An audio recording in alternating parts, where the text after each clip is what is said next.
Bom dia, pessoal. Tudo bem aí, Charles? Tudo ok. Beleza.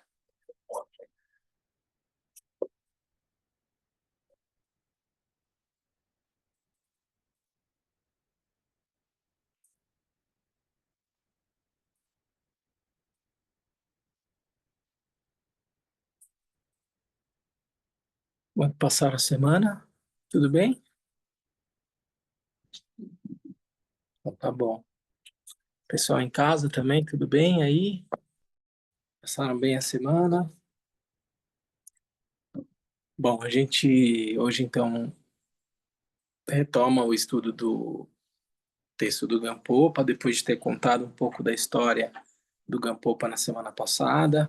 Gampopa, que é um dos detentores da linhagem Karma Kagyu e mestre também de um dos detentores da linhagem Champa Kagyu, portanto, um texto de um dos nossos mestres que a gente vai estudar aí ao longo dos próximos meses, talvez anos, veremos, né? E dentro daquilo que a gente tinha proposto como método para estudar esse texto, a ideia é que a gente que a gente tenha esse texto do Gampopa muito mais como um pano de fundo ah, do que propriamente um estudo mais um formato mais acadêmico que seja e tal, mas a ideia é trazer esse texto para uma perspectiva muito mais próxima da nossa realidade, do nosso dia a dia, da maneira como a gente integra os ensinamentos na nossa vida, né? Então, sob essa perspectiva, eu queria perguntar para vocês de novo, não agora com uma pergunta retórica do tipo, como foi a semana de vocês e tal, vocês dizem, tudo bem, foi legal e tal, mas e aí, como é que foi a semana de vocês a partir da perspectiva de um praticante? O que que aconteceu aí ao longo da semana? O que que chamou a atenção de vocês? Eu tenho aqui a minha listinha de coisas, porque eu vou fazer isso todas as semanas que eu tiver aqui com vocês. Se ninguém trouxer nada, o que eu acho que é uma pena, porque eu imagino que todo mundo viveu situações, viu coisas, escutou e tal, e que de alguma forma fez refletir a partir da perspectiva de um praticante, consciente ou inconscientemente, é, os desafios que a gente teve ao longo da semana e tal. Se ninguém trouxer nada, eu tenho aqui algumas coisas que me chamaram a atenção na semana, mas eu queria ouvir de vocês que estão em casa, vocês que estão aqui, o que que aconteceu aí ao longo da semana que interessa compartilhar aqui na perspectiva de um praticante, sem necessariamente ter que ter alguma preocupação com alguma parte específica dos ensinamentos do Senhor Buda, sem que você faça essa correlação diretamente, porque isso a gente vai fazer aqui ao longo dos ensinamentos. Vocês não se preocupem. Mas o que chamou a atenção de vocês ao longo da semana? Quem queria compartilhar? Quem estiver em casa também fica totalmente à vontade.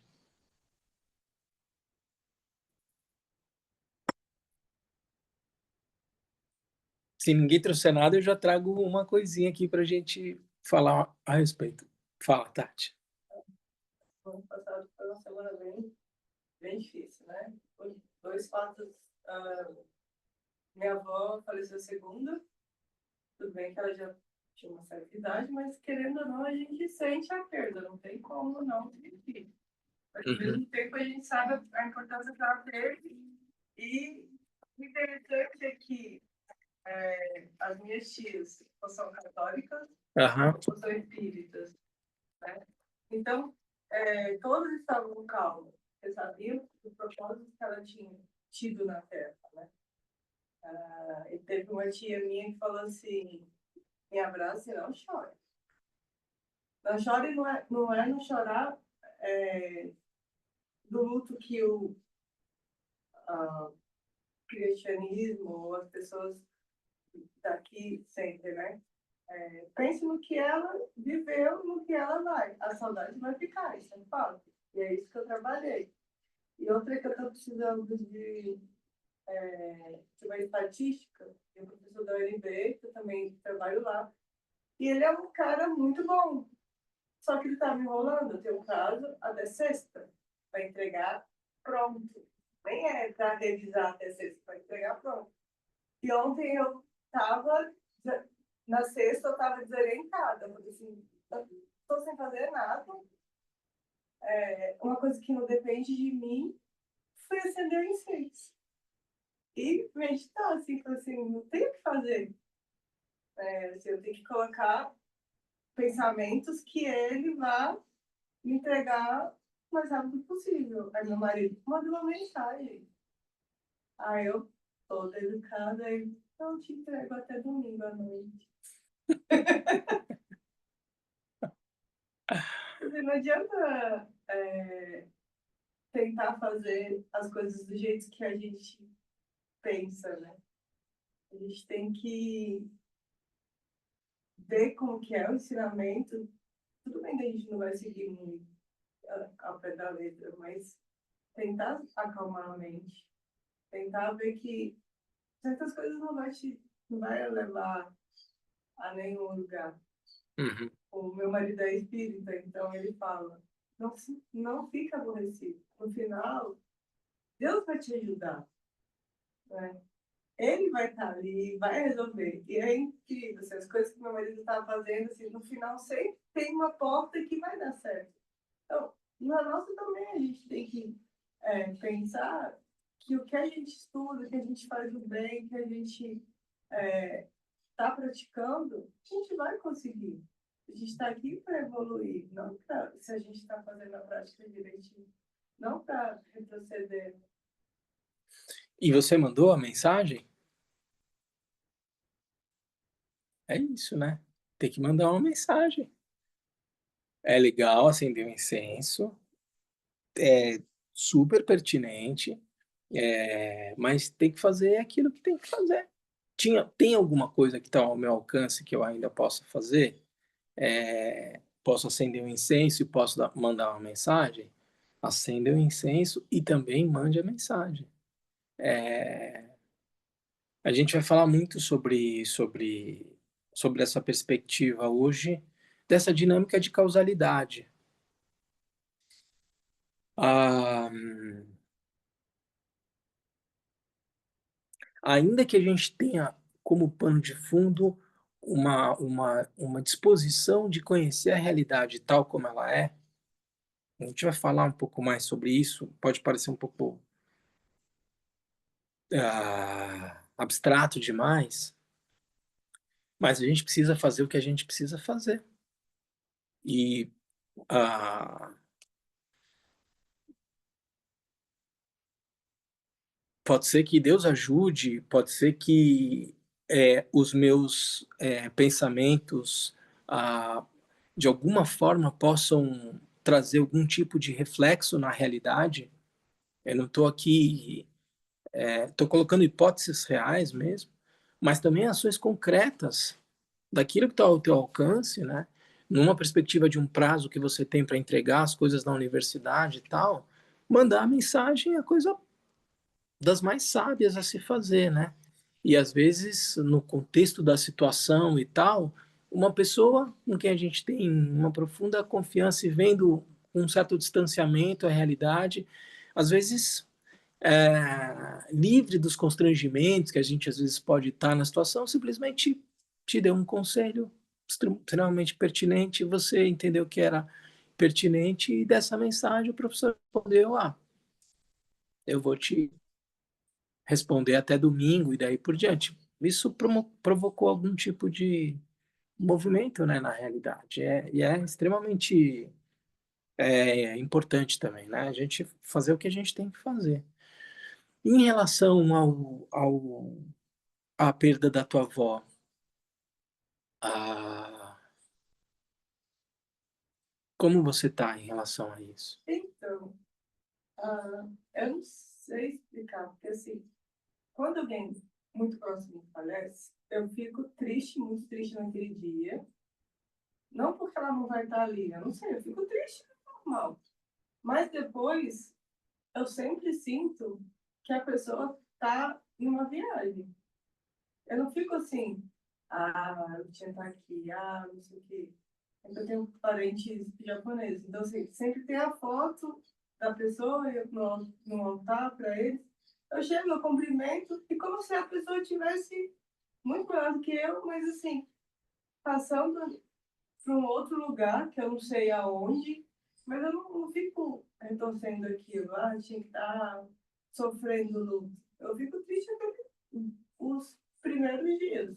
Acho que até o enterro, e geralmente como tem a missa de sétimo dia, Aham. vai ser hoje, e aí tem aquela passagem, tem aquelas coisas, mas depois é como se a pessoa estivesse só viajando.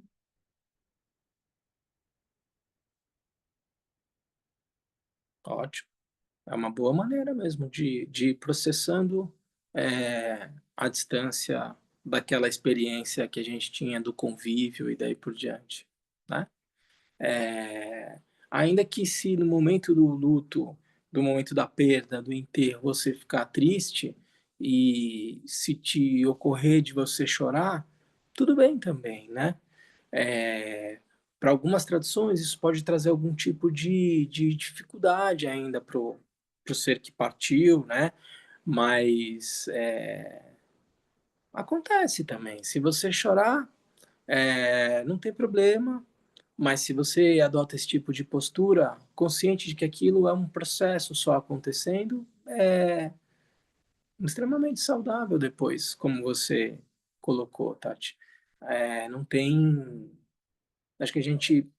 ah, não tem nada de errado em si chorar ou não a perda de alguém no momento em que ela morre. É simplesmente uma emoção surgindo e quando ela vem, não que eu tenha que necessariamente conter ela, mas saber o que, que eu faço dela, se isso é uma maneira de eu me autorregular, porque eu tô com vontade de chorar aquela perda e daí por diante. Eu posso chorar, mas depois está consciente, né? O que, que eu faço dessa emoção, desse sentimento? Um meio ah, pelo qual eu me apego àquela experiência anterior e me ah, implico de uma maneira apegada a algo que já foi e tal, isso talvez não seja saudável, né? Mas se simplesmente eu pego essa emoção, olho para ela e faço dela um meio pelo qual eu sou capaz de reconhecer a natureza de interdependência, de impermanência dos fenômenos e daí por diante, é uma oportunidade para você praticar, né? A gente viu, quando a gente estava no retiro das preliminares comuns, a meditação sobre impermanência e morte tem muito a ver com esse momento, né? Da perda de alguém querido e como eu vou me relacionar com isso, assim, né? Vão vir emoções, vai vir tristeza e daí por diante. Isso não é ruim em si, mas como eu lido com essas experiências. E a maneira como você descreveu é muito saudável, muito boa, muito boa. Mas isso traz, de novo, né? Essa reflexão, essa possibilidade da gente refletir na prática, né? Isso também vai acontecer com a gente. Como eu vou estar nesse momento? Como eu me preparo para esse tipo de situação? A vida é uma constante oportunidade para lidar com as transitoriedades da experiência de realidade, né? Na perspectiva budista, a gente está vivendo um bardo agora. Um bardo é um intervalo entre uma coisa e outra. Quando a gente morre, a gente entra num outro tipo de bardo, um outro tipo de intervalo. Mas há uma constante transformação. No fundo, não há nenhuma diferença entre a experiência vigil, onírica, da passagem da morte, do renascimento, como eu vou aprendendo a lidar a, com a perspectiva de transitoriedade das experiências, sem perder uma condição de lucidez em relação a tudo aquilo que passa diante dos meus olhos ou na minha experiência mental, na experiência do meu coração, entendeu? Como eu aproveito essas oportunidades e agradeço aqueles que proporcionam a possibilidade de praticar, entende? Você vai falar alguma coisa? Então, assim, eu converso muito com meu marido do rito da passagem, né? e o que eu quero e o que eu não quero. Eu falo para ele, eu morrer, ah, na hora que eu morrer, você já vai me caminhar direto para o crematório. Não quero velório, não quero ninguém ali. E as pessoas, não, depois que você fizer isso, você liga, ó, Tatiana faleceu. Quando é que você, não, ela já foi cremada. Vai dar confusão. Não vai dar confusão. Aí, mas eu sou linguaruda. Eu falei assim, você vai ser linguaruda depois do acontecido. Aí você pode fazer o que você quiser. E as minhas coisas do KPG, você vai vir e deixar no KPG. Porque você não vai poder destruir, não vai poder fazer nada. Você vai ir até lá. Aí eu pergunto, e as suas coisas? Porque ele tem imagem, tem isso. Não, então você entrega para fulano.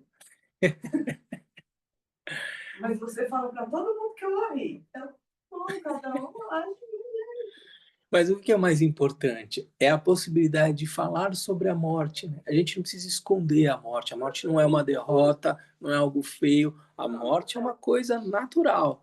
A gente no Ocidente não lida com ela dessa forma. Aquela coisa de velório. Vai ter no meu. Tudo bem, não vou lá mais. Mas é meu, né?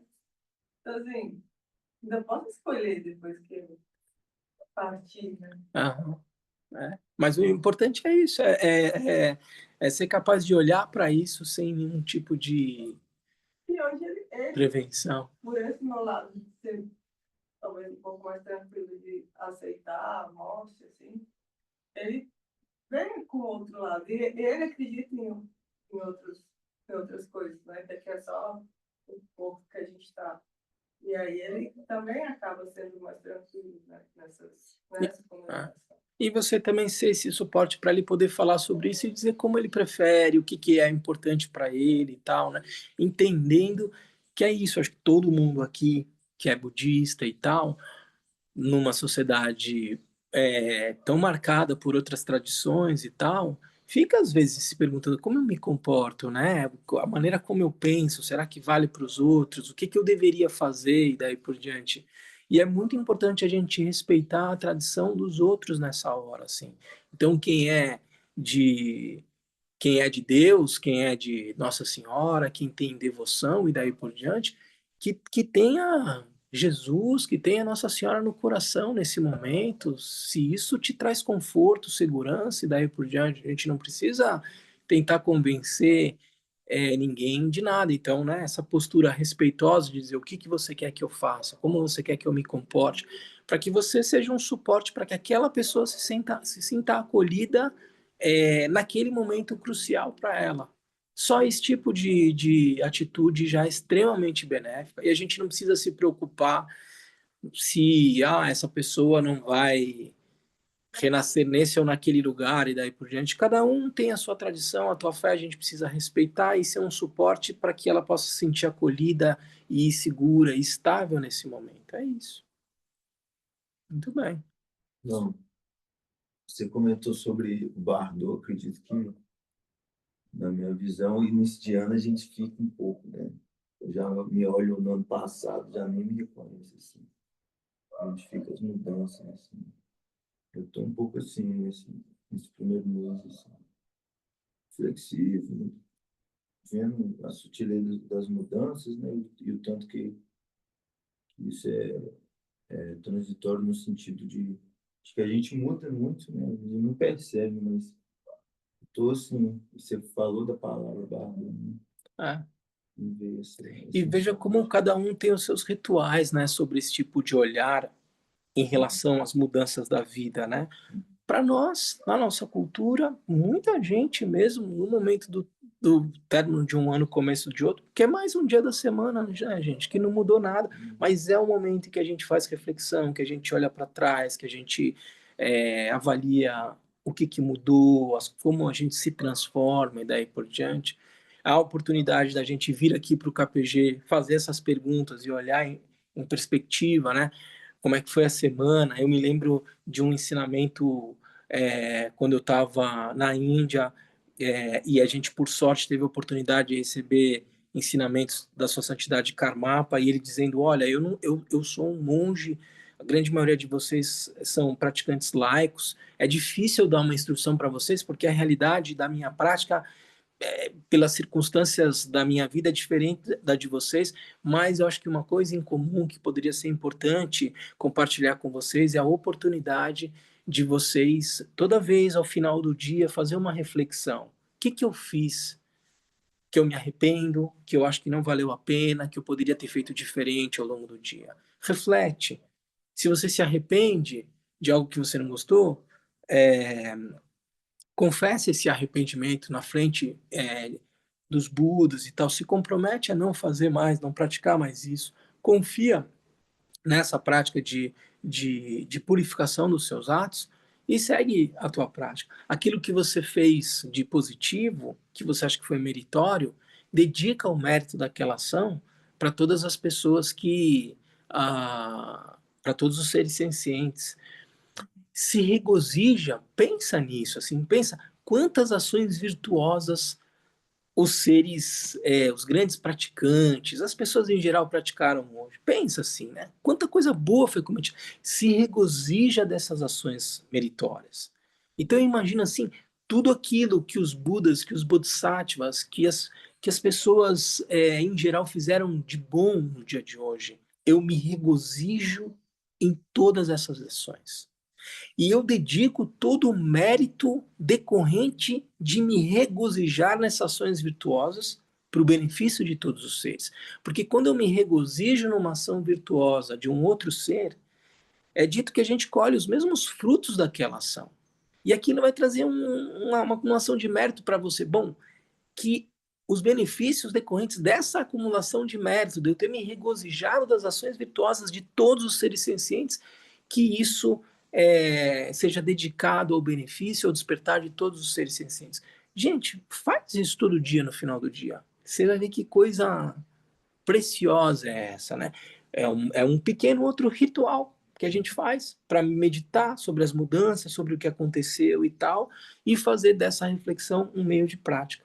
Então, assim, é extremamente importante a gente, é, nesses momentos, Jaime, assim, que vem uma reflexão, em que passa um filme do que aconteceu e tal, na perspectiva do praticante, a gente avaliar o que foi bacana, o que valeu a pena.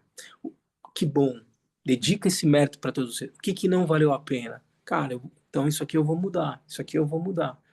E o que todas as pessoas fizeram de bem, nossa, que bacana que tem essas pessoas legais no mundo. Eu me regozijo no mérito dessas pessoas e dedico tudo isso ao bem-estar de todos os seres. É uma excelente prática, né? E, de certa forma, vinda de um ser de luz como sua santidade Karmapa. É extremamente importante esses pequenos rituais de meditação analítica, digamos assim, né? Alguém mais queria compartilhar alguma coisa, gente? Quem está em casa ou aqui? Lama, é, Por favor. bom, Cleiton, bom, bom dia. bom dia. O senhor falou sobre ser a vida do budista em meio à sociedade que desconhece não, os princípios, os nossos compromissos, né? E eu, particularmente, tenho encontrado uma dificuldade, assim, Aham, no convívio, assim, com as pessoas, no que se refere principalmente a encontros familiares e pessoas mais próximas, né, que a gente gosta de estar junto, mas eu vejo que existe uma prática assim muito assim até desapercebida das pessoas e a gente como praticantes a gente tenta seguir, né, que se sentar para falar um assunto assim da vida das outras pessoas, o que as pessoas fazem e daí criticar o que as outras pessoas estão fazendo, parece que isso traz uma certa elevação para quem está criticando.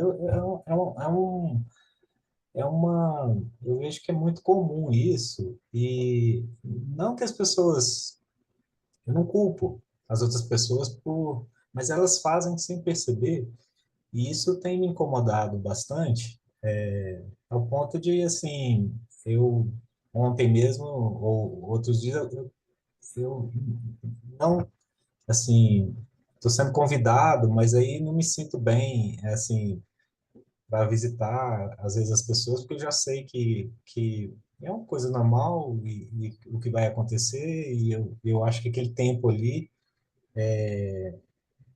dificulta, parece que dificulta a nossa própria prática, assim, mas também a gente não pode deixar de conviver com as pessoas, né? Então, o que fazer? Eu não quero constranger ninguém, é claro, né? De falar, olha, a gente não deveria se dedicar a falar das outras pessoas, né? E assim, mas é uma coisa que acontece e eu vejo que acontece normalmente, né? Assim, parece uma e as pessoas não percebem isso, né? E para a gente uma coisa que é importante para nossa prática não cair nessas tentações, né? Mas Uhum. se você vai frequentando esses ambientes onde as pessoas estão com essa motivação, parece que dificulta mais. Como a gente faz? Como a gente age? Como viver assim? O que a gente pode fazer? Ou ficar calado? Ou não frequentar? Ou um misto das coisas? Às vezes mudar de assunto, mas parece que o assunto volta, né? Parece que isso é muito, assim, instigante para as pessoas, né? Parece que dá uma boa sensação, né? Assim, parece uma sensação de ser melhor que as outras e tal. Qual é o comportamento, nosso comportamento que a gente tem que ter, né? A gente que tenta perseverar na prática ali, né? Então, Cleiton, é isso, né? É o propósito desses ensinamentos aqui, né? É trazer para essa realidade que você descreve, por exemplo, né? Senão a gente fica aqui estudando o texto, mas no domingo tudo isso faz sentido, mas aí ao longo da semana a gente não conecta com a nossa realidade. E essa é grande parte da nossa realidade, né, Cleiton? Isso faz parte da nossa maneira de socializar, né? Assim, é, quantas, quantas pessoas e quantas rodas assim se sustentam a partir desse elemento comum, né? Não temos o que falar, não temos assunto, não temos. Então vamos falar dos outros e ao falar dos outros a gente cria uma aliança aqui, onde a conversa pode se sustentar por mais 30, 40 minutos e daí por diante, né? Não é que seja sempre assim, mas isso invariavelmente acontece, né? Uma socialização que se dá por meio da tagarelice, da maledicência, da malevolência e daí por diante. Como é que a gente lida com esse tipo de situação, né? Tem várias formas, Cleiton. Assim,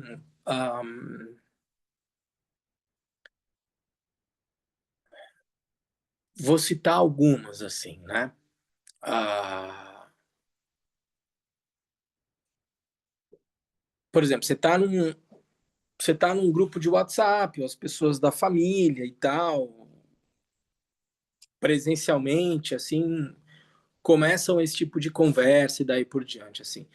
Ah, durante um bom tempo, assim, eu me engajava nessas conversas, por exemplo, antes de estar no budismo e daí por diante, mas isso já causava algum tipo de constrangimento para mim, né? Me lembro, não foi preciso estar no budismo para me tornar uma pessoa que de alguma forma gerava algum nível de constrangimento no grupo para falar sobre determinados assuntos, entendeu? Não porque eu ia criar uma postura de total oposição ao que estava fazendo e daí por diante, mas é porque alguns assuntos me incomodavam, assim. Eu me lembro, por exemplo, quando eu estava na escola e depois na faculdade, que a maneira de socializar, principalmente no universo masculino, isso acontece muito, a socialização masculina traz muito isso. A socialização se dava por meio do bullying e da violência. Então a gente cria um espírito de grupo porque a gente escolhe uma pessoa que vai ser o bode expiatório, que a gente vai humilhar, que a gente vai maltratar e daí por diante. Ou que a gente vai falar mal e daí por diante. Assim. Isso sempre me incomodou. E de alguma forma, a minha presença ali, e eu às vezes dizia, gente, mas não faz isso, não é legal. Mas o cara tem uma gente boa, mas. E a minha presença, de certa forma, trazia algum nível de constrangimento para esse tipo de situação. Em algumas rodas, eu acabei sendo essa pessoa que, bom, então se o Bruno tá, a gente não vai falar sobre isso ou a gente não vai fazer. Em algumas rodas eu acabei sendo excluído, porque, bom, ele não participa, ele enche o saco, ele fica criando aqui um constrangimento para a gente, então não chama mais, não propõe mais e daí por diante. E aí você tem que estar à vontade com o fato de que eventualmente você não vai socializar mais com aquelas pessoas, você não vai mais fazer parte daquilo. E você tem que estar tudo bem para você isso, né? Em algumas situações, quando a posição do grupo e tal parece ser muito violenta, e você sente a necessidade de colocar ali um ponto de vista, não para querer ensinar ninguém, não para querer ser melhor que ninguém, mas você sente a necessidade que é importante se colocar, se coloque também. Não tem problema nenhum, né? Quantos grupos hoje a gente não vê com uma postura, às vezes, racista, machista e daí por diante? Em algumas situações, se você se sentir confortável, não tem problema nenhum você se posicionar. Da maneira como você achar mais pertinente e tal, consciente de que aquilo eventualmente pode trazer consequências para você. Você eventualmente vai sair do grupo e daí por diante. E você tem que fazer uma avaliação. Se isso vai valer a pena, se não vai, mas não tem uma regra específica. Né?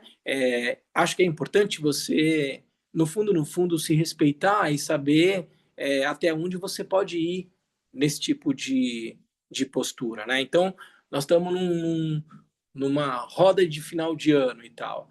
É uma outra situação. As pessoas começam a falar de alguém e tal, se afasta. O papo não tá bom, simplesmente se afasta. Talvez a sua postura e tal não vá constranger ninguém, talvez você vai se posicionar e você vai criar mais confusão e daí por diante. Então, se há algo que você possa fazer, que na tua avaliação pode parecer pertinente, e às vezes a nossa avaliação erra, né? Às vezes a gente acha que era pertinente dizer algo e acabou ficando pior e tal. Qual que é a nossa motivação? A nossa motivação foi trazer um contraponto num contexto onde um contraponto pode ser recebido e processado ou não? Ou vai ser só uma lógica de polarização e daí por diante? Tem que fazer alguma avaliação. Mas se num determinado momento você percebe, não faz sentido eu estar aqui escutando essa conversa e tal, não há nada que eu possa fazer, se afaste. Alguns grupos de WhatsApp, eu ainda consigo ter algum estômago para estar presente. Outros eu simplesmente saí. Não, eu tenho noção que a minha posição ali não vai mudar aquele espírito daquele grupo e daí por diante. Então, simplesmente saí. Alguns grupos de WhatsApp que eu participo, assim, eu até brinco com isso. Tem os grupos, porque eles sabem que eu tô ali, eles já definiram previamente que alguns assuntos eles não vão tratar naquele grupo. E aí eles criaram um outro grupo onde eu não faço parte, e aí lá eles podem falar coisas porque eles sabem o constrangimento. Porque de alguma forma as pessoas ficam constrangidas se eu tô no grupo. Mas eu vou dizer para você, assim, tem vários grupos que as pessoas nem sabem que eu sou lama, gente. O grupo do colégio, é o Bruno que está aqui, tá? Não faz. Outros sim. Então, assim, tem uma gama enorme de situações, entendeu, Cleiton? Assim, eu acho que você tem o máximo possível é exercitar algum nível de discernimento e entender. Nesse grupo, quem eu sou nesse grupo? Como as pessoas me reconhecem? Qual é o espaço que eu tenho? Qual é o lugar de fala que eu tenho? E daí por diante. E o que pode ser pertinente nessa situação? Pode ser simplesmente sair do grupo, pode ser simplesmente ficar silente, porque naquele momento não há nada que você possa dizer e talvez numa outra ocasião você possa conversar com aquela pessoa e daí por diante você pode sair, você pode ficar silente, você pode se posicionar de uma maneira a promover um debate daí por diante. E se eventualmente você entender que é importante ter um caráter enérgico em alguma situação, você também pode ter. Nós estamos aqui cansados de ver mestres das nossas tradições e de outras tradições que se posicionaram de uma maneira enérgica num determinado momento, mas você tem que ter clareza se aquilo é a melhor situação. Me lembro Jesus expulsando os vendilhões do templo, me lembro uma vez com o Dalai Lama em São Paulo, em 2006, o Dalai Lama deu uma bronca. A gente estava ali numa comunidade de praticantes budistas no Brasil em 2006, e ele deu um ensinamento no Zulai, depois ele foi dar um ensinamento interreligioso na Catedral da Sé, e aí abriu-se a possibilidade das sangas irem encontrar o Dalai Lama no hotel que ele estava hospedado em São Paulo. E aí foram todas as sangas do Brasil encontrar o Dalai Lama, então todos os lamas, todos os praticantes do Dharma que você pode imaginar do Brasil, que você já viu, estava todo mundo lá. E aí o Dalai Lama veio entrando e as pessoas começaram a cantar a prece de longa vida para ele. E aí ele foi entrando e tal, e as pessoas não paravam de cantar, e ele falou, tá bom, obrigado, obrigado. E as pessoas não paravam de cantar, ele, tá bom, obrigado, as pessoas não paravam de cantar, ele, shut up. Porque ele tinha uma coisa importante para dizer, assim, que a questão não é... Oi? Azeite. E aí ele tinha uma coisa importante para dizer, e ele estava muito preocupado com algumas questões relacionadas às sangas aqui no Brasil, às práticas, daí por diante, e ele teve uma postura extremamente enérgica lá. Era a primeira vez que eu encontrava o Dalai Lama tão de perto, ele estava assim, né, na nossa frente, a gente tirou foto junto com ele, mas ele foi muito bravo ali. Mas ele sabia o que ele estava fazendo, ele foi extremamente importante. Então, olha o leque de situações que existem, entendeu, Cleiton? Uma atitude às vezes enérgica, se a tua motivação for correta e você achar que ali é pertinente você se colocar daquele jeito. Quantas vezes, né? A gente tem histórias de mestres que se realizaram, por exemplo, com uma... Naropa se realizou com uma sapatada na cabeça do Tilopa. Mas assim, olha a relação, né? Tilopa e Naropa, olha os mestres que a gente está falando, assim.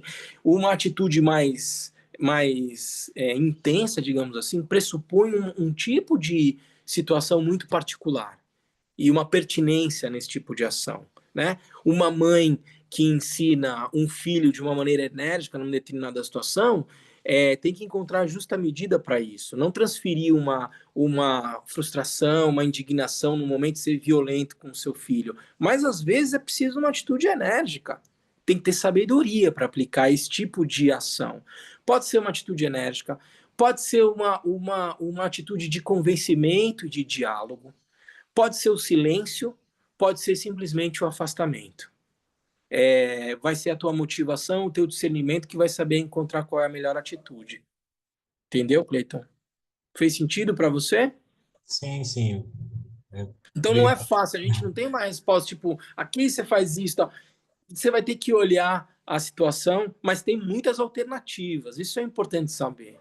Você não é obrigado a fazer isso ou aquilo e daí por diante, porque existe um mandamento vindo de cima a baixo, dizendo, nessa situação você faça isso aqui.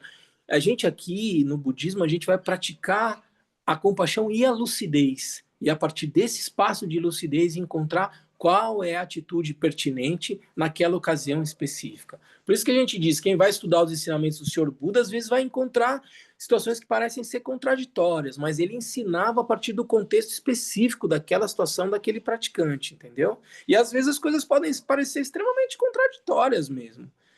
Num sentido mais profundo, a gente vai ver que não há contradição, não há sentido em falar em contradição, mas nós estamos no caminho ainda. E é por isso que é preciso, na situação específica, entender o que é o mais pertinente, entendeu? Tá bom. Obrigado, Léo. Imagina. Mais alguém, gente? Na minha listinha aqui, coloquei várias coisas, mas uma das coisas que me chamou a atenção muito foram esses... Lama, tá me ouvindo? Oi, Tô Lama. ouvindo. Ui, tô ouvindo. Tá, eu gostaria de saber se ainda há tempo que eu possa falar alguma coisa. Obrigado. Pode falar, Adécio. O senhor pode terminar com o Cleiton? Pode Ele terminar já- com o Cleiton. a gente já terminou, ele já se deu por satisfeito. Tá, muito obrigado, então. Imagina. Eu entrei exatamente neste grupo, essa é a segunda palestra aos domingos que eu estou ouvindo, eu já ouvi duas com o Lama de Vimer, e eu entrei nesse grupo exatamente porque eu já estou lendo há mais de um ano o Tantra do Vajrakortan da Consciência Lúcida. Eu comecei a estudar sozinho, autodidaticamente, em outubro de 2017, então já estamos aí com 7 anos de estudo.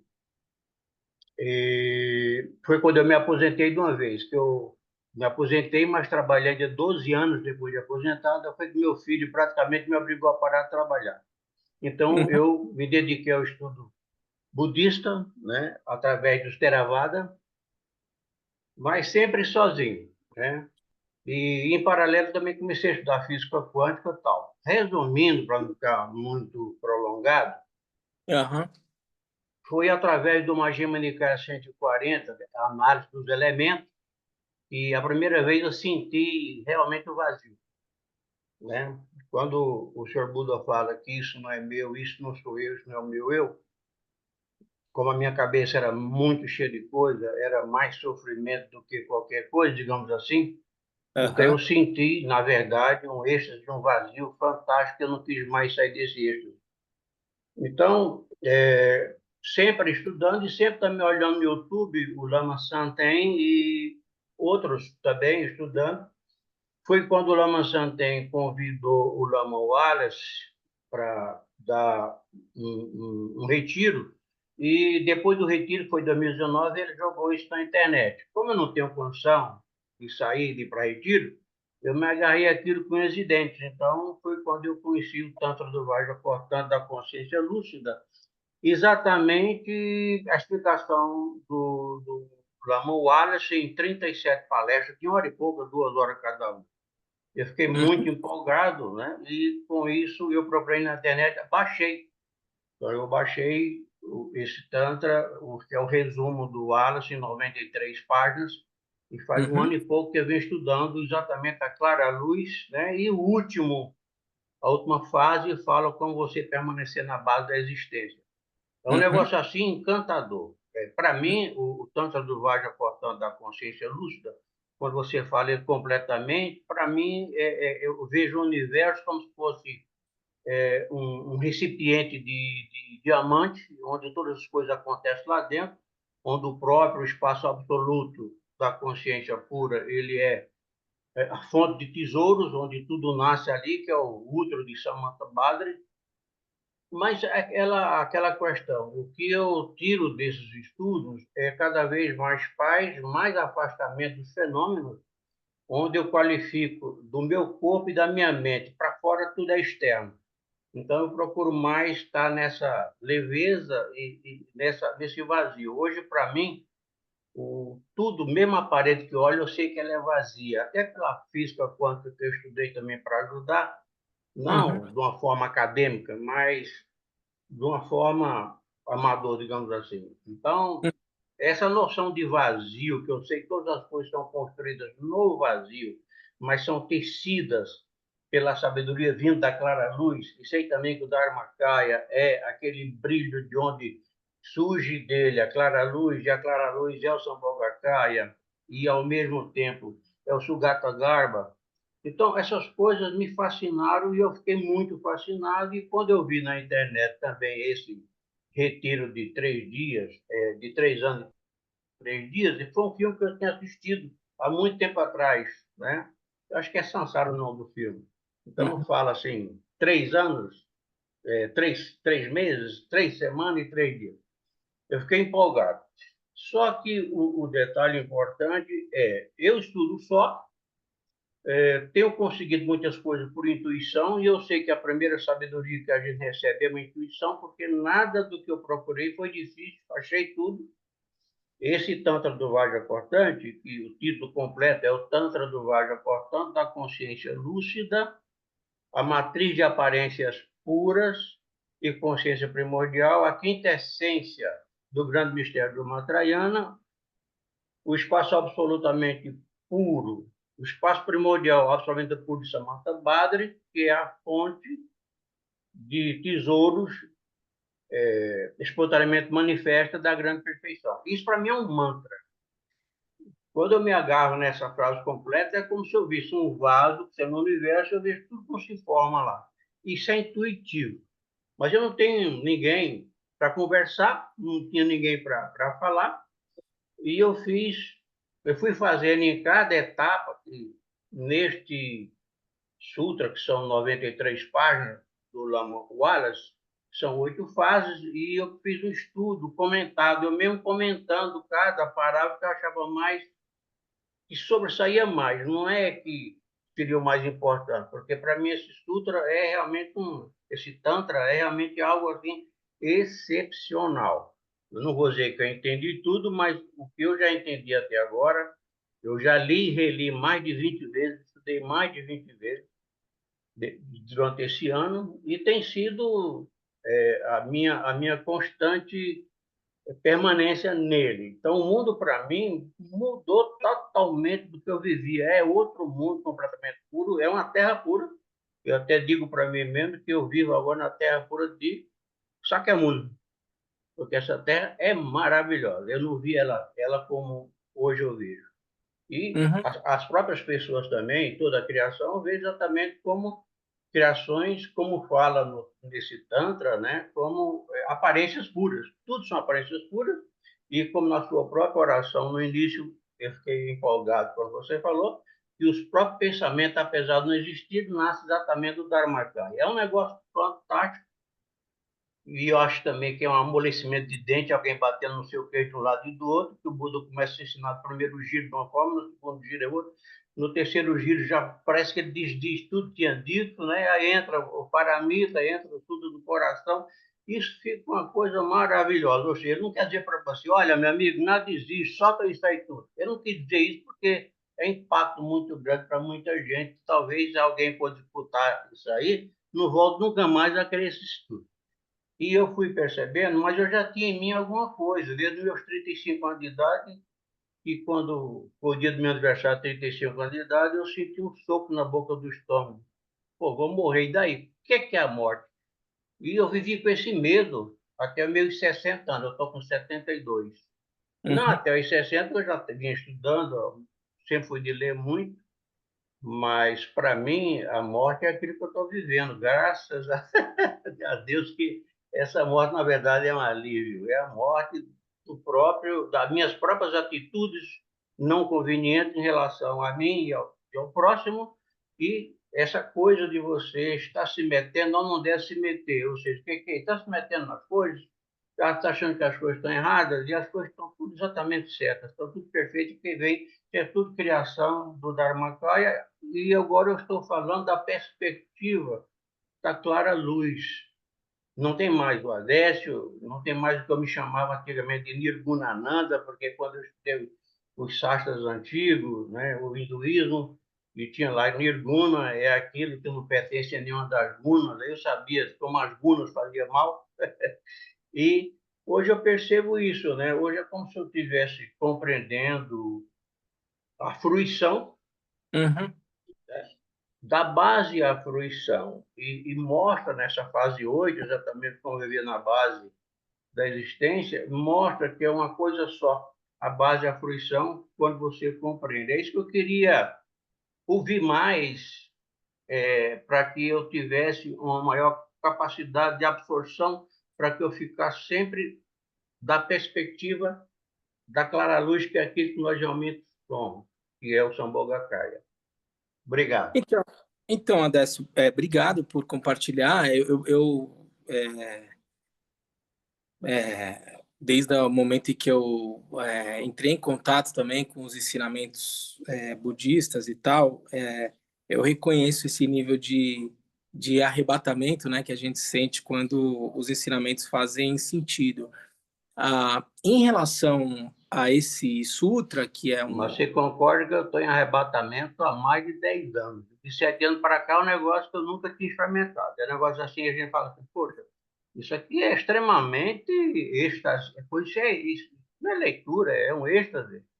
Toda vez que É, eu abro o Tantra, eu me lembro das partes que principalmente fala, começando a base com o Dharmakaya, depois vindo Sambhogakaya, depois o Nirmanakaya, depois a promessa de você se iluminar nessa vida, né, como adquirir o vaso jovem, ou mesmo ir para a cidadela do arco-íris.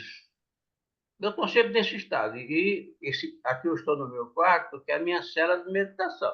Então, eu vivo daqui da sala para o quarto, do quarto para a sala. Para mim está tudo ótimo, tudo maravilhoso, que as pessoas olham, acho que aquelas que dizer mesmo que elas estão condicionadas nisso. Eu queria alguma coisa que se essa dessa.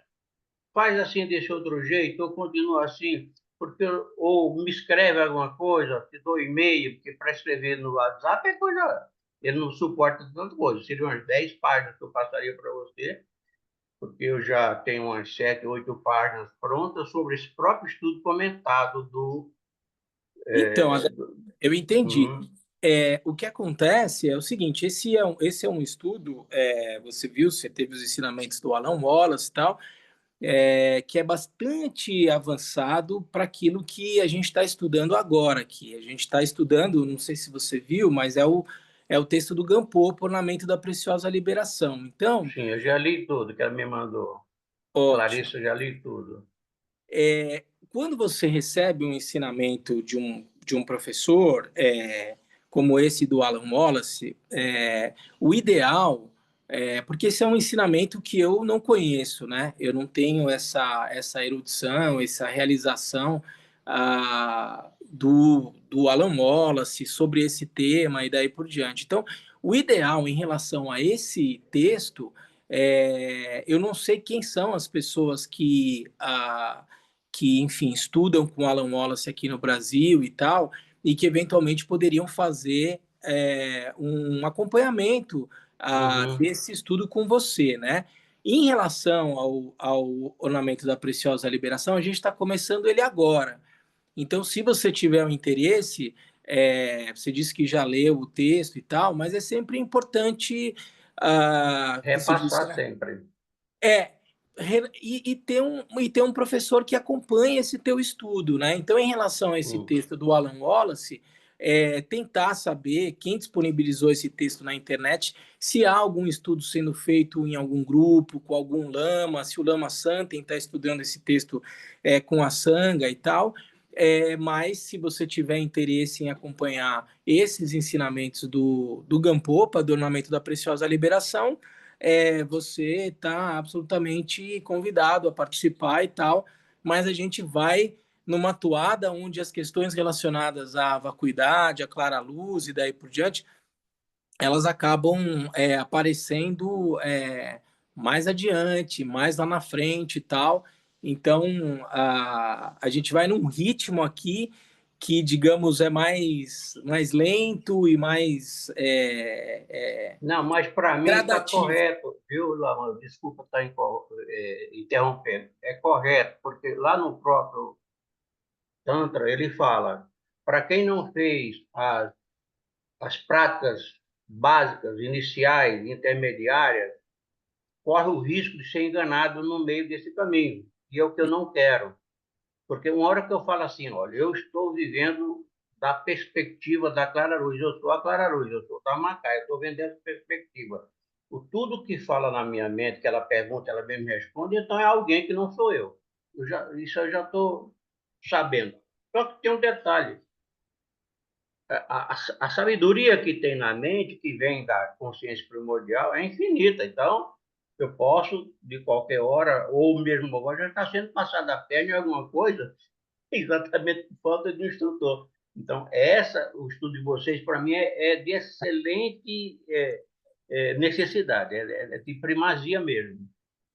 E o ideal é isso, é que na medida em que o caminho, a gente vai estudando esse texto e tal, que é um texto mais gradativo, você tem a possibilidade de cotejar com aquilo que você já estudou em outros textos e tal, a gente sempre costuma dizer, né, trazer como referência os grandes professores e daí por diante. A gente estava aqui estudando até o final do ano passado o texto do Django Control, né, Criação e Completude, que é um texto bem avançado e daí por diante. E a ideia, depois de chegar num texto tão avançado como esse e tal, a gente voltar para os ensinamentos mais básicos, Sim, né? Então, sim, talvez essa seja uma oportunidade para você também, que estudou um texto profundo, sim, sentiu uma experiência bacana e tal. Vamos voltar agora para os ensinamentos básicos e ver como esse cotejo acontece, porque, no final das contas, a contradição, ela pode parecer existir, mas ela é aparente, né?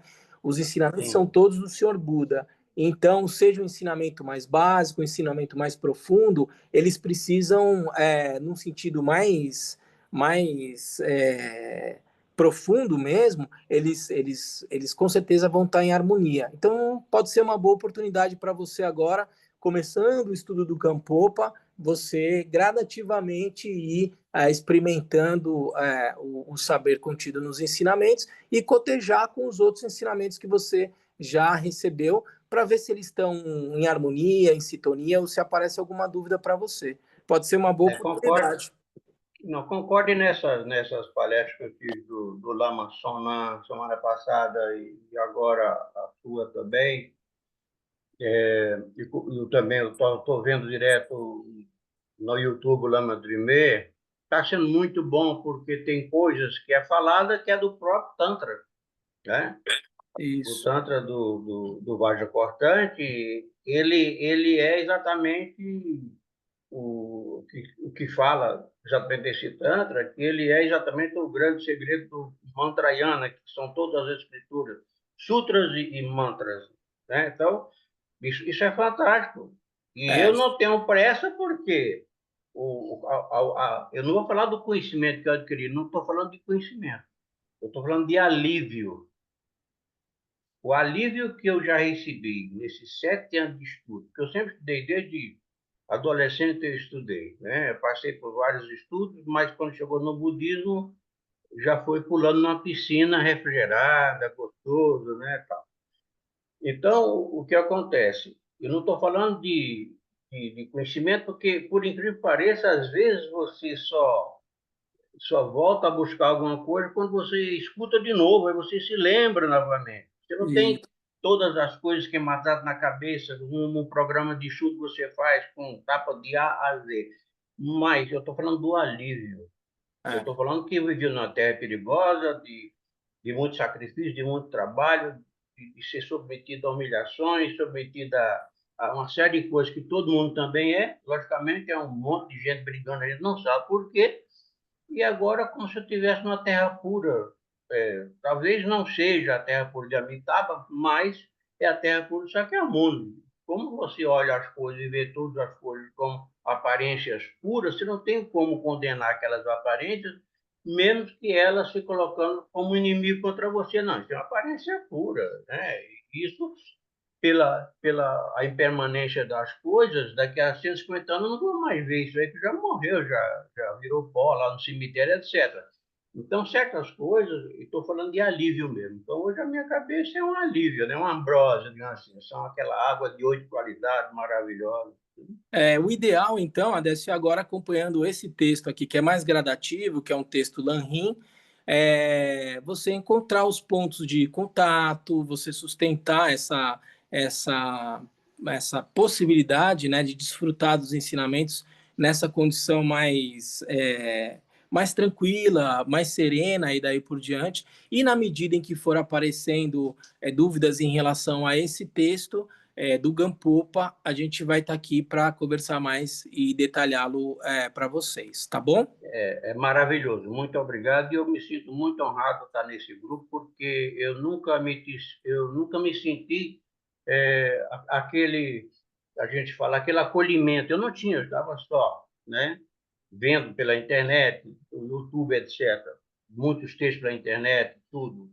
Mas agora é uma família que eu acabo entrando, né? E estou com muito cuidado em estar nessa família e tentando beber muito dessa água, agora de uma forma mais assim, já no sofá, relaxado, tranquilo, entendeu? Não naquele corre-corre que eu estava, aquelas emoções explodindo, quando eu pegava um texto, eu lia, relia, passava a noite em meditação, eu fazia práticas praticamente a noite inteira, chegava à luz clara e voltava, no dia que repetir, pela ansiedade para repetir, você não repete, porque você está com a mente ocupada em querer, como é que você vai pegar o que está livre, né? Então, disso aí eu fui aprendendo autodidaticamente, e mais tarde, se puder, e se você quiser me passar o e-mail, que eu estou no grupo agora, que a Clarice me acrescentou no grupo, eu posso estar colocando o meu estudo comentado para que você possa dar uma olhada e apontar, olha, dessa aqui está até parecendo legal, mas você vai cair lá na frente. Então, te segura aqui. Então... A gente vai acompanhando aqui devagar o texto, mas na medida em que isso for pertinente e tal, com certeza você vai ter espaço para compartilhar mais. Tá bom, Muito Adécio? obrigado. Imagina, seja bem-vindo. Obrigado. Obrigado a todos. Até mais. Gente, alguém mais tem alguma consideração, alguma experiência que seja importante compartilhar? Wagner? A semana ela trouxe umas reflexões interessantes. Uma delas eu vi que o senhor já ia citar, e ela estava na minha listinha também. Que foi impressionante, né, Wagner? Eu observei três coisas que são as mais fatuais, os fatos mais interessantes da interligação do sofrimento. A semana começou com um terremoto no Tibete, e aquilo me preocupou muito, porque o Lama Sona estava na região, não onde aconteceu, no Tibete, e logo eu consegui um contato com ele, que ele estava bem, e dali veio um constrangimento pessoal. Como eu fiquei tão aliviado e feliz, porque alguém que eu conheço não estava no sofrimento. Naquele momento eu esqueci das demais pessoas que estavam sofrendo com aquele terremoto. Logo em seguida vem aquela avalanche de notícias dos incêndios, e como a mídia deu uma cobertura absoluta para um incêndio que, até onde eu vi, naquele momento lá haviam 5 mortos, e no Tibete tinha 126, e não estava tendo nenhum espaço. Começou na minha cabeça esse conflito. E depois daquele acidente do avião em Ubatuba, então, como o sofrimento sempre está em evidência, né? Sempre foi essa reflexão que ficou na minha semana. E você sabe que eu tenho aqui um compromisso também. Eu tenho tentado, gente, no grupo de estudos do Kalu Rinpoche, tentar me ater mais aos ensinamentos que a gente tem dado aqui no domingo, a outros ensinamentos tal, e evitar aquele grupo, um grupo de uma interação maior do que necessariamente a gente precisa ao falar dos ensinamentos e tal, né? Mas o Lama Dorje me mandou uma mensagem também, e eu disse que eu comentaria isso aqui no domingo. Eu decidi não colocar lá no grupo para não gerar muito debate, que às vezes tá fora do ensinamento mais digamos, mais didático ali, dos textos que a gente está estudando, ainda que tudo isso que a gente está falando, obviamente, são questões relacionadas ao ensinamento, tanto é que a gente está falando aqui agora, mas eu preferi trazer para cá no domingo, ao invés de levar no grupo, e às vezes no grupo muita gente, a gente não tem muita governabilidade do que acontece, mas ele mencionava para mim também um cenário de muitas chuvas e desabrigados e animais em sofrimento em Peruíbe também, em São Paulo, e pedindo para que a gente orientasse as nossas orações e tal para essas vítimas, daí por diante. E eu aqui também tinha notado, né, os incêndios na Califórnia, as chuvas em Minas Gerais, o terremoto no Tibete, com imagens, né, eu fiquei muito impressionado com algumas imagens que eu vi e daí por diante. E ao mesmo tempo vendo, né, me ocorria assim na cabeça, mas e quantas comunidades, favelas, já não queimaram por incêndios e tal, e não tiveram esse tipo de comoção como esses incêndios geraram, né? O que não significa dizer que não seja comovente e não deva mobilizar toda a nossa solidariedade a esses incêndios na Califórnia. Não é que um é mais importante do que o outro. A gente pode trabalhar numa lógica de postura compassiva em abundância, onde tem espaço para todo mundo. Eu às vezes dialogo com uma paciente minha que está se formando em psicologia, e ela é uma pessoa super ativista e daí por diante, e às vezes ela fala do constrangimento dela em atender numa clínica privada e não fazer o atendimento a uma comunidade que não tem acesso a esse tipo de atendimento. E eu digo para ela, mas assim, o atendimento de uma pessoa em condições financeiras ou em não condições financeiras, ele tem o mesmo valor, assim, um não é mais importante do que o outro e daí por diante. Siga o seu coração. Se você tem uma habilidade, uma sensibilidade para fazer um atendimento nessas circunstâncias, faça. Se é em outras circunstâncias, faça também. Não é porque é uma pessoa mais ou menos abastada que isso é mais ou menos virtuoso. O sofrimento é de todos, é daqueles que estão na Califórnia, é do pessoal que está em Peruíbe, é da comunidade carente, da favela que pegou fogo e dizimou todos os barracos. O registro, que eu acho que o que o Wagner estava dizendo, assim, é essa expressão do sofrimento de formas diferentes, que atravessam o nosso olhar ao longo dessa semana, né? E tudo isso não é sem causa.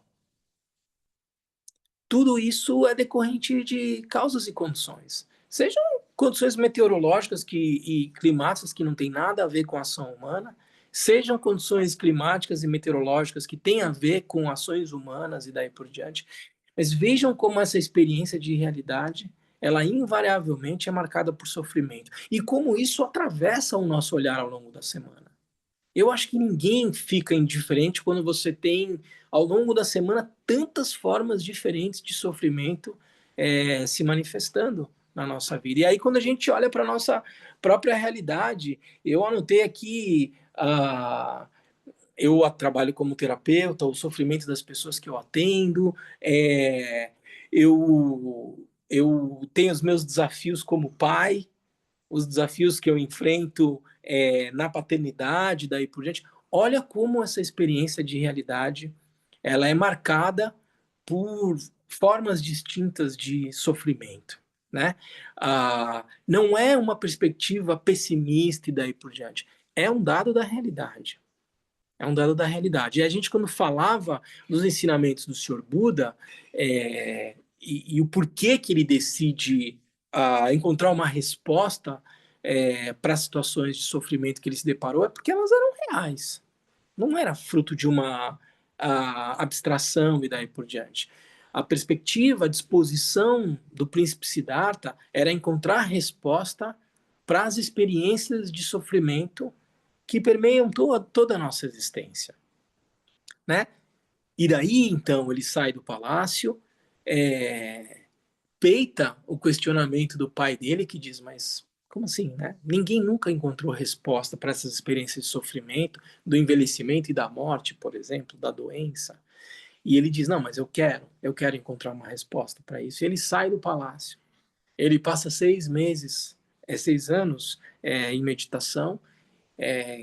Acredito que a grande maioria de vocês conhece a história do príncipe Siddhartha, do Buda Shakyamuni, e alcança uma condição, entre aspas, um estado de consciência livre de sofrimento.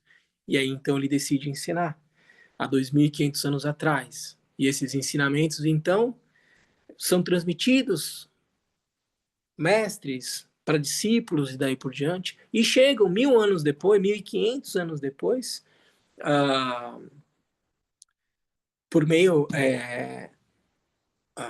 do Milarepa ao Gampopa. Milarepa, que foi aluno do Marpa, que foi aluno do Naropa, que foi aluno do Tilopa, os grandes praticantes, né, do budismo indiano, transmitindo mestre a discípulo, fazendo com que esses ensinamentos chegassem ao Tibete e fossem organizados de uma forma didática num texto Lanrim pelo Gampopa, que a gente contou a história dele na semana passada. E o que diz o ensinamento do Gampopa na sua introdução, o início do texto? O texto começa o seguinte, introdução. De maneira geral, todos os fenômenos estão no Sansara e no Nirvana.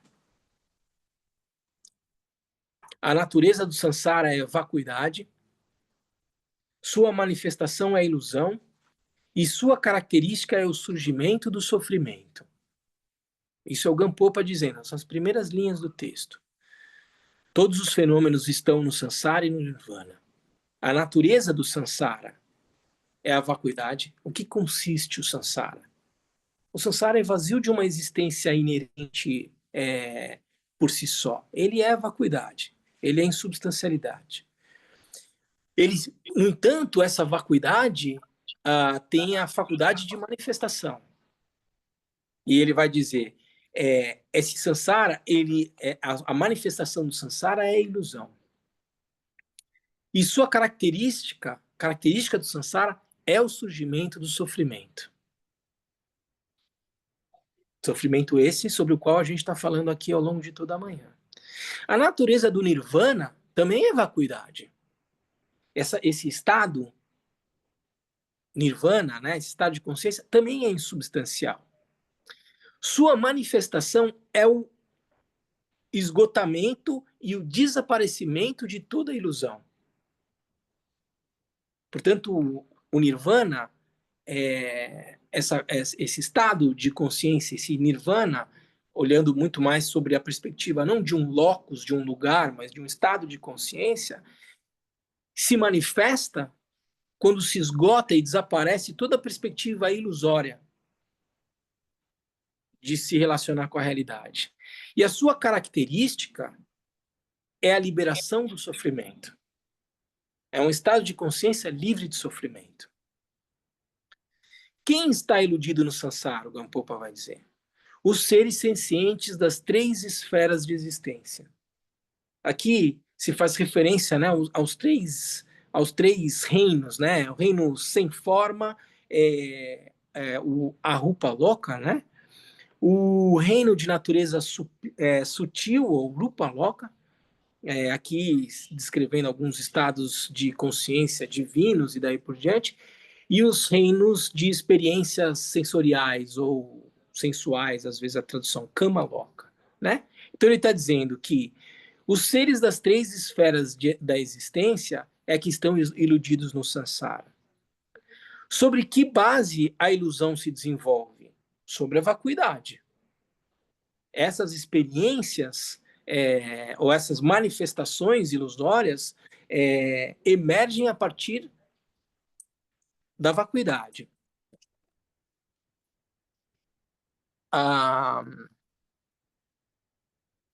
Qual é a causa dessa ilusão? Ele vai dizer a grande ignorância. Quais são as modalidades dessa ilusão? A ilusão toma forma de 6 reinos, os quais os seres experimentam como realidade objetiva. Reinos infernais, dos espíritos famintos, animais, humanos, semideuses e deuses. O que seria um exemplo de ilusão? Gampopa faz a pergunta, né? Aí ele diz, o sonho durante o sono. Portanto, o sonho se manifesta a partir do meu sono, né? Ele não tem nenhum tipo de manifestação, de densidade, de substancialidade e daí por diante. Ele se manifesta, né? No entanto, ele é simplesmente a expressão da minha mente, né? Restos diurnos, pensamentos, experiências vividas e daí por diante que ganham uma expressão manifesta como um sonho, um discurso da minha mente, né? Desde quando existe a ilusão? Então ele tá comparando essa experiência de sofrimento do Sansara como sendo um sonho. Desde quando existe a ilusão? Desde que existe um Sansara sem começo. Não é essa lógica de um início marcado. Essa experiência ilusória da realidade, ela não tem um início temporal e daí por diante. Ele diz, ele é sem começo. que há de errado com essa ilusão? Ele diz, a ilusão é a experiência do sofrimento. Uma vez que eu me relaciono com a realidade a partir de uma perspectiva ilusória, eu experimento sofrimento. Quando a ilusão se transformará em consciência última? Aí ele responde, quando o despertar for atingido. Foi o estado de consciência que o Buda Shakyamuni alcançou. Pode-se pensar que a ilusão se dissipará por ela mesma? Aí ele diz, não, porque o samsara não tem fim. Então não basta imaginar que por si só essa experiência ilusória que a gente tem com a realidade, ela vai se dissipar por si só. Não, é preciso se engajar deliberadamente numa conduta sem a qual essa condição de sofrimento ela não desaparece por si só. E aí ele diz, você pensa que as ilusões se pacificam por si mesmas? Este samsara de natureza ilusória é reputado por ser ilimitado, ter a dimensão de um grande sofrimento e longa duração, e não se liberar por si mesmo. Consequentemente, a partir de agora, esforce-se em obter o insuperável despertar. Então, veja, ele traz essa introdução trazendo como alegoria essa perspectiva do sofrimento e de um despertar, tendo o sonho como um exemplo importante para a gente considerar aqui, como uma maneira de dizer, como apresentar, né, as 4 nobres verdades, que é o primeiro ensinamento do Buda Shakyamuni, onde ele vai dizer a experiência, essa experiência de realidade, né, ilusória, o samsara, ele diz, é sofrimento, é insatisfatório. Essa é a primeira nobre verdade. Depois ele vai dizer, a causa desse sofrimento é a incapacidade de conhecer a realidade tal como ela é, ou ignorância. Aí ele diz, mas é possível cessar esse sofrimento, que é a terceira nobre verdade. E ele vai dizer, ele vai ensinar um caminho. O texto abre esse ensinamento com essa introdução com o propósito de apresentar que caminho é esse. O texto do Gampopa é um texto Lanrim que vai organizar esse caminho por meio do qual é possível conhecer a realidade tal como ela é, portanto, transcender essa experiência de ignorância e alcançar um estado de consciência, portanto, livre de sofrimento. Por que eu estou trazendo essa introdução aqui depois de tudo aquilo que a gente falou, gente? A gente viu aqui a partir dessa semana, né, de um olhar atento a nessa semana, várias experiências de sofrimento. Esse sofrimento, eles não são sem causa. Quando eu sonho com um determinado enredo onírico, porque há um desdobramento de experiências durante o dia, ou experiências que eu vivi há um mês atrás, uma semana atrás, e que de alguma forma a minha mente vai tentar processar, e aquilo vai aparecer na minha mente como pensamentos durante o sono ou sonhos. Se eu quero ter uma noite mais tranquila, mais saudável, sonhos mais amenos, de certa forma, o que a gente faz? A gente não come uma comida pesada antes de dormir. A gente adota uma postura que seja mais virtuosa, mais saudável ao longo do dia, ao longo da semana e daí por diante. E o nosso sono fica mais tranquilo. Os nossos sonhos, pelo menos no que diz respeito aos restos diurnos, aquilo que a gente viveu, são mais serenos.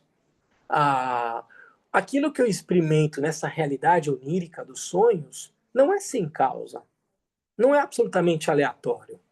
Pode ser que as causas eu não tenha muita condição de estabelecer e fixar com uma precisão exata. Pode ser, às vezes, difícil fazer uma correlação direta entre o que eu vivi nessa semana, nesse mês e tal, e por que eu sonhei o que eu sonhei. No entanto, essa experiência ilusória do sonho, ela não é sem causa.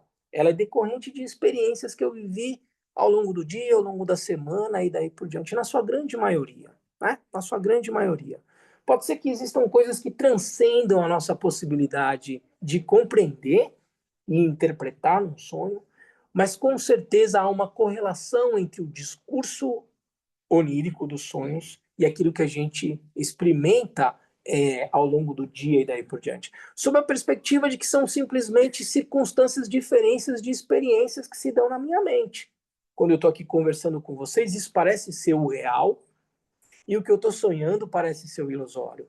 O que o Buda vai dizer é que não existe diferenciação entre a realidade que a gente está experimentando agora e a realidade do sonho.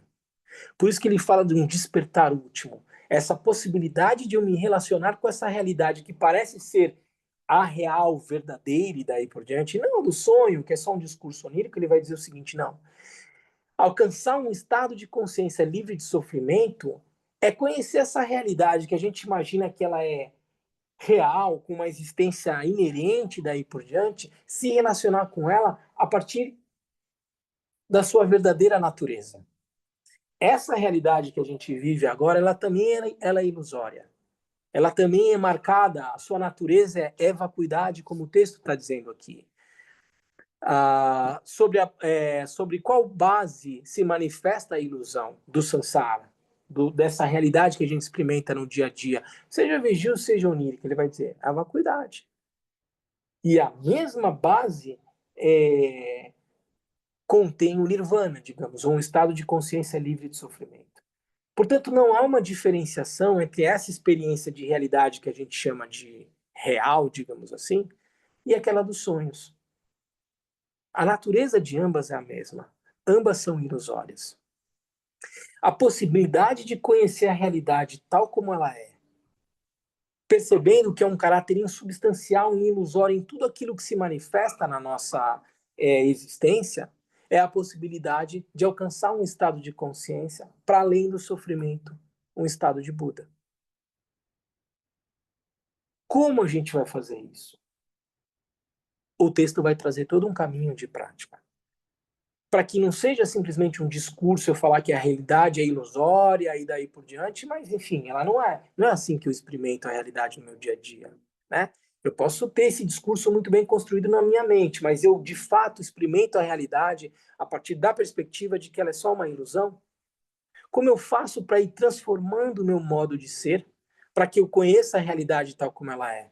O texto vai trazer um caminho, organizado a partir de uma maneira gradativa, no entanto, absolutamente em linha, coerente com os ensinamentos fundamentais trazidos pelo príncipe Siddhartha, pelo Buda Shakyamuni, há 2.500 anos atrás. E é isso que a gente faz aqui, quando a gente vem praticar e daí por diante. É estudar, é compreender. Tem uma tabela aqui, quem está com esse livro aqui que a gente editou no KPG, essa tabela que o Lama Trinley organizou,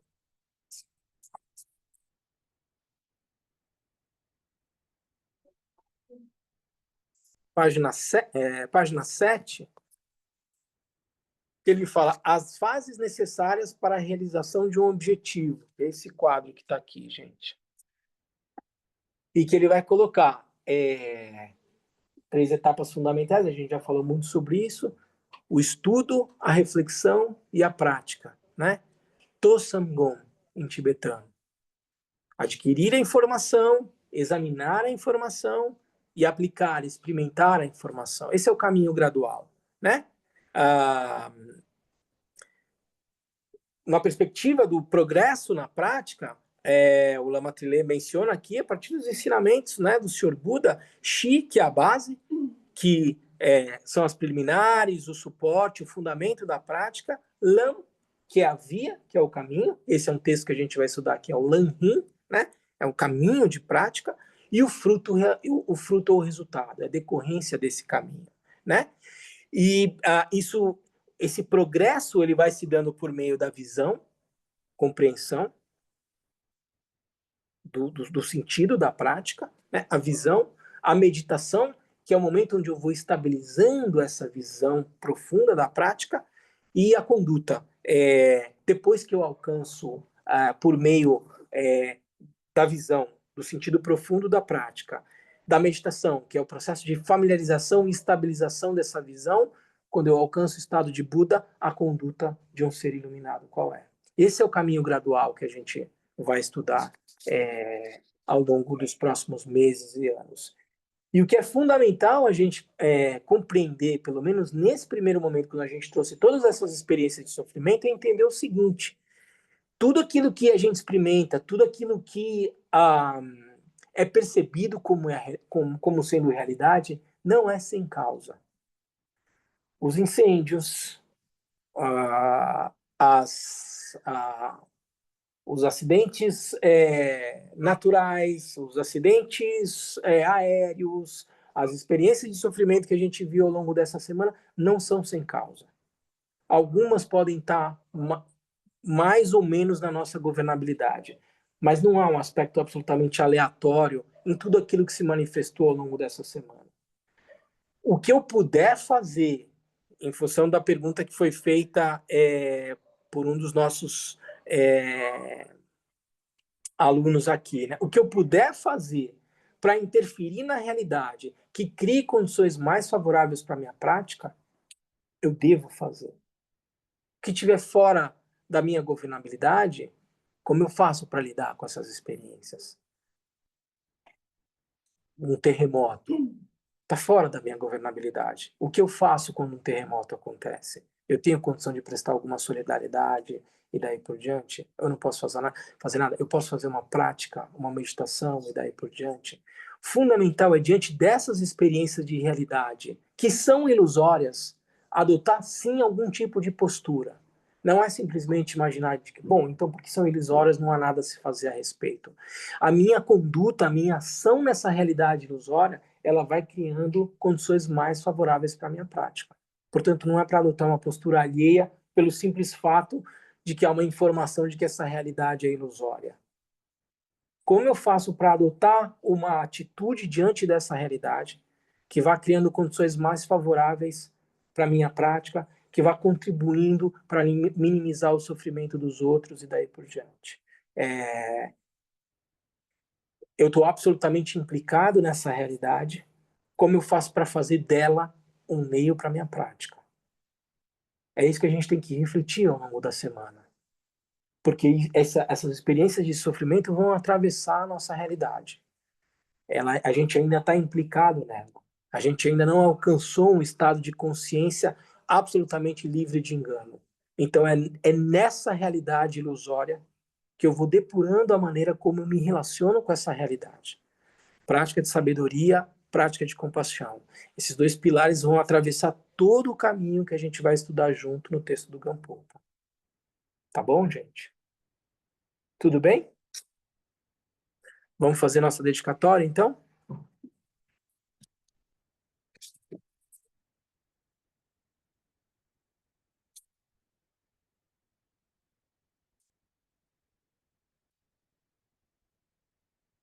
Graças a essa virtude, tendo realizado rapidamente o Mahamudra, possa eu conduzir a esse estado todos os seres sem exceção. Pela graça do Buda que obteve os 3 corpos, pela graça da imutável verdade do Dharma em si, pela graça da infalível aspiração da Sangha, possa essa súplica de dedicatória realizar-se tal como ela é.